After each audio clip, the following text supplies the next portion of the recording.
स्वागत है। बात करते हैं बजट की। आज सुबह 11 बजे केंद्रीय वित्त मंत्री निर्मला सीतारमण बजट पेश करेंगी और सुबह 11 बजे बजट पेश होगा। लोकसभा पहुंच चुकी है वित्त मंत्री निर्मला सीतारमण और इसी खबर पर हमारे साथ हमारे रेजिडेंट एडिटर अमित दुबे जुड़ गए हैं। अमित, क्या कुछ जानकारी निकलकर सामने आ रही है?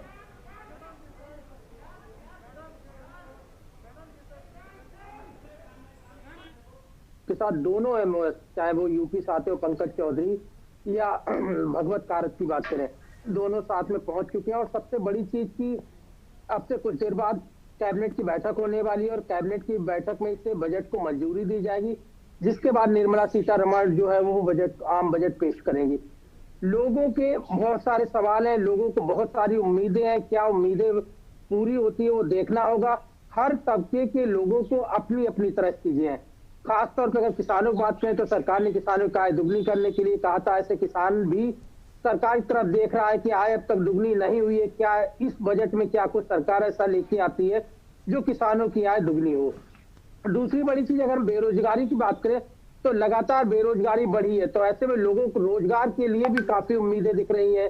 लोग जो है वो रोजगार चाहते हैं। रोजगार के लिए क्या है, क्या एमएसएमई या इसके तहत जो मुद्रा लोन या तमाम योजनाएं जो सरकार चला रखी है उन्हीं योजनाओं को बढ़ावा देगी या नए रोजगार के सृजन के भी चीजें जो है वो उसमें निकल के आएगी। और इसके अलावा अगर बात करें तो महंगाई, हालांकि कल जो आर्थिक सर्वेक्षण पेश किया गया उसमें भी ये बात साफ तौर पर जाहिर हो रही थी कि आगे आने वाले दिनों में महंगाई रहने वाली है। डीजल पेट्रोल के दाम जो है रिसेंटली क्यों नहीं बढ़े, हर कोई जानता है। 5 राज्यों में चुनाव है और जब 5 राज्यों का चुनाव जैसे समाप्त होगा उसके बाद फिर किस तरह से चीजें जो है वो आगे आएंगी, क्योंकि इंटरनेशनल मार्केट में लगातार कच्चे तेलों के दाम में बढ़ोतरी हो रही है। तो ऐसे में कंपनियां, जो प्राइवेट कंपनियां हैं खासतौर पे, वो इस बात का इंतजार नहीं करेंगी और अपने घाटे को हर हाल में पूरा करने की कोशिश करेंगी।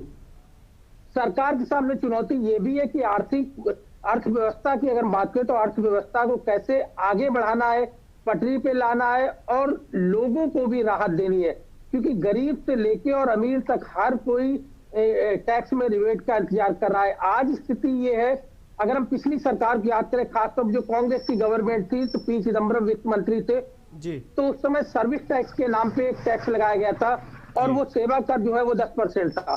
तो वो 10% सेवा कर जिस दिन आया उस दिन एक गरीब से गरीब आदमी भी टैक्स देने लगा है। यहाँ तक कि अगर आप बिस्किट लेने जाते हो, 5 रुपए का आप बिस्किट खरीदते हो तो वो भी आपको उसके लिए भी टैक्स देना होगा। और जाहिर तौर पे उसके बाद सर्विस टैक्स के बाद न सिर्फ सर्विस टैक्स बढ़ाएगा बल्कि जीएसटी।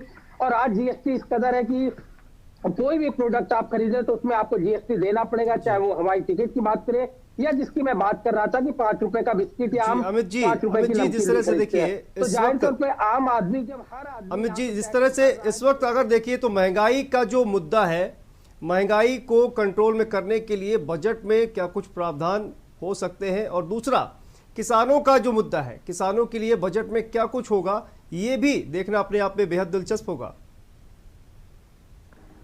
जी बिल्कुल, देखिए किसान, क्योंकि अभी भी अगर हम बात करें तो किसान जो है साफ तौर पर कह रहे हैं कि एमएसपी को लेके जो है अब तक सरकार ने जो बातें कही थी वो एक्टिवेट नहीं हुई है।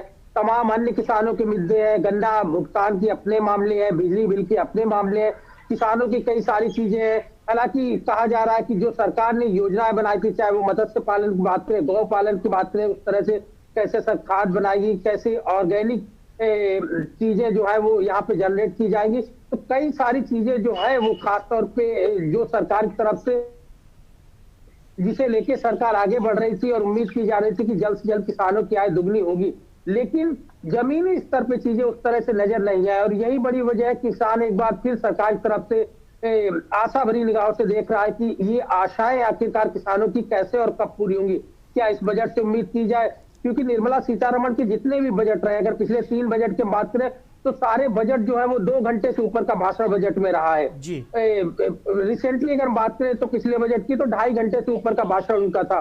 तो 2.5 घंटे में आखिर उस 2.5 घंटे में निर्मला सीतारमण क्या कुछ बोलेंगी, कैसे आम आदमी को राहत मिलेगी। हाँ, एक अनुमान जरूर लगाया जा रहा है कि जो कोरोना त्रासदी में खास तौर पर जो देश में इस महामारी के दौरान जो स्वास्थ्य व्यवस्था जिस तरह से चरमराई थी, जो हालत देखने को मिली थी, इसे लेके बड़े अनाउंसमेंट जरूर किए जा सकते हैं, क्योंकि आने वाले दिनों में अगर कोई इस तरह की त्रासदी होती है तो सरकार कुछ सरकार को कहीं हाथ ना फैलाना पड़े, और सरकार इसके लिए पूरी तरह से अलर्ट रहे। जिस तरह से देखिए, जिस तरह से 5 राज्यों में विधानसभा चुनाव होने वाले हैं, तो क्या ये बजट लोक लुभावन होगा?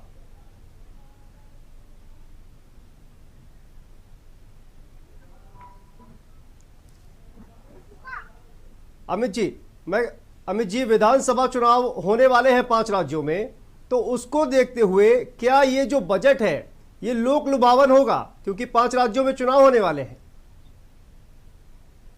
देखिए, बिल्कुल कहा जा सकता है, लेकिन ऐसा बजट को देख के नहीं लगता, क्योंकि कल अगर प्रधानमंत्री के उस भाषण को देखें जिसमें उन्होंने कहा था कि सरकारें आती जाती रहती है, चुनाव आते जाते रहते हैं, लेकिन देश की अर्थव्यवस्था, देश की प्रोग्रेस कैसे हुई, ये सबसे बड़ा चैलेंज है और हर एक को इस बारे में सोचना चाहिए। तो जाहिर तौर पर यहाँ पे देश की बात एक बार फिर हो रही है, लेकिन इसमें कोई दो राय नजर नहीं आती है कि 5 राज्यों में चुनाव है, और इस बात का असर जो है वो कहीं ना कहीं सरकार के इस बजट में जरूर दिखेगा। किसानों की बात हो, महंगाई को लेके बात हो, लोगों को रोजगार देने की बात हो, कई सारे ऐसे मुद्दे हैं जिन्हें लेके ओवरऑल सरकार की चीजें जो है वो खासतौर पे वित्त मंत्री के पिटारे से देखने को मिलेंगी। लेकिन सीधा सीधा अगर हम कहें कि 5 राज्यों के लिए ही कुछ खास होने वाला है, तो ऐसा इस बजट को देख के नहीं लगता। हालांकि यूपी जैसे बड़े राज्य जहाँ पे चुनाव होना है, और बीजेपी जो डबल इंजन बात करती रही है, यूपी, उत्तराखंड, गोवा की बात करें, तो ऐसे में उस डबल इंजन का असर जनता को दिखाना होगा, क्योंकि जनता अब तक जो है महंगाई, बेरोजगारी, तमाम सारे मुद्दे हैं, न सिर्फ विपक्ष उठा रहा है बल्कि लोग भी जो है तमाम मुद्दों को लेकर त्रस्त है। जहां तक स्लैब की बात करें, टैक्स स्लैब की बात करें, तो टैक्स स्लैब में ऐसा नहीं लगता बहुत बड़ी राहत जो है वो सरकार देने वाली है। हालांकि लोगों को उम्मीदें जरूर है। जो डायरेक्ट टैक्स बेनिफिट है वो 2.5 लाख रुपए है, यानी 2.5 लाख रुपए से अगर आपकी आमदनी है तो जाहिर तौर पर आपको ITR भरना पड़ेगा, टैक्स भरना पड़ेगा। भले ही आपको आगे टैक्स ना देना पड़े, लेकिन ITR आपको दाखिल करना होगा। तो हो सकता है कि सरकार इन चीजों में कुछ रियायत दे दे कि ITR जो है लोगों को कम से कम, जो महंगाई बढ़ी है उस हिसाब से 2.5 लाख से ऊपर उसकी कवरेज कर दे। तो कई सारी चीजें हैं, मध्यम वर्ग हो, गरीब वर्ग हो या व्यापारी वर्ग हो, हर कोई अपनी अपनी निगाहों से देख रहा है कि आखिरकार वित्त मंत्री क्या कुछ सौगात उन्हें देने वाली है। तो सबसे ज्यादा जो देश के जो नागरिक हैं उनकी निगाह इस पर भी है कि टैक्स स्लैब में जो कहा जाए कि जो सीमा है वो क्या बढ़ाई जाएगी, 2.5 लाख से बढ़ाकर क्या 3 लाख की जाएगी या उससे ज्यादा की जाएगी। इस पर भी देश आवासियों की जो है वो निगाह है, क्योंकि लोगों का ये कहना है कि इनकम कम हुई है और टैक्स लगातार जो है वो लगाया जा रहा है। देखिए, लोगों की उम्मीदें, चाहे वो प्राइवेट सेक्टर में जॉब करते हो या गवर्नमेंट सेक्टर में जॉब करते हो, खुद राष्ट्रपति ने अपने एक भाषण में कहा था कि किस तरह से वो हर महीने लगभग 2.25 लाख रुपए के आसपास जो टैक्स देते हैं। हालांकि राष्ट्रपति की सैलरी जो है वो सबसे ज्यादा होती है, 5 लाख रुपए, लेकिन इतने टैक्स के बाद जो है क्या सैलरी उनके पास बचती है, देश के लिए क्या कुछ योगदान देते हैं। तो देश का राष्ट्रपति जब इस तरह की स्टेटमेंट दे सकता है, इस तरह की चीजें जो है कि किस तरह से वो टैक्स पे करते हैं और उन्हें क्या मिलता है और क्या टैक्स में जाता है, तो जाहिर तौर पर एक आम आदमी जो है वो क्यों ना सरकार से इन चीजों के लिए मांग करे कि उनकी जो सैलरी है खासतौर पे, क्योंकि अमूमन जो सैलरी है वो सैलरी बेस्ड लोग जो है वो ज्यादातर जो है वो टैक्स भरते हैं।